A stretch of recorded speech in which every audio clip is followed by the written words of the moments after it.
হঠাৎ করেই নতুন এক ঘটনাকে ঘিরে আলোচনায় উঠে এসেছেন জনপ্রিয় অভিনেতা জিয়াউল ফারুক অপূর্ব। গোপন সূত্রে জানা গেছে, একটি গুরুত্বপূর্ণ বিষয়ে জিজ্ঞাসাবাদের জন্য তাকে থানায় নিয়ে যাওয়া হয়েছে। তবে ঠিক কী কারণে তাকে সেখানে নেওয়া হয়েছে সে বিষয়ে এখনও কোনো আনুষ্ঠানিক মন্তব্য পাওয়া যায়নি। আর এতেই শুরু হয়েছে ব্যাপক আলোচনা।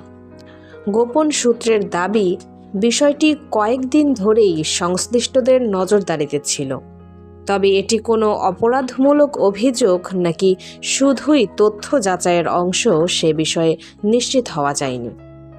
এদিকে অনেকেই দাবি করছেন পুরো ঘটনাটি নাকি অভিনেতার পারিবারিক একটি জটিলতার সঙ্গে সম্পর্কিত।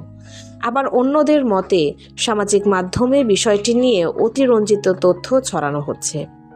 তবে এসব দাবির সত্যতা স্বাধীনভাবে নিশ্চিত করা যায়নি। অভিনেতা জিয়াউল ফারুক অপূর্ব কিংবা তার পরিবারের পক্ষ থেকে এখনও পর্যন্ত কোনো আনুষ্ঠানিক মন্তব্য পাওয়া যায়নি। তো ভিউয়ার্স, এই বিষয়ে আপনার কি মতামত কমেন্টে জানাতে পারেন। সবাই ভালো থাকবেন। ধন্যবাদ।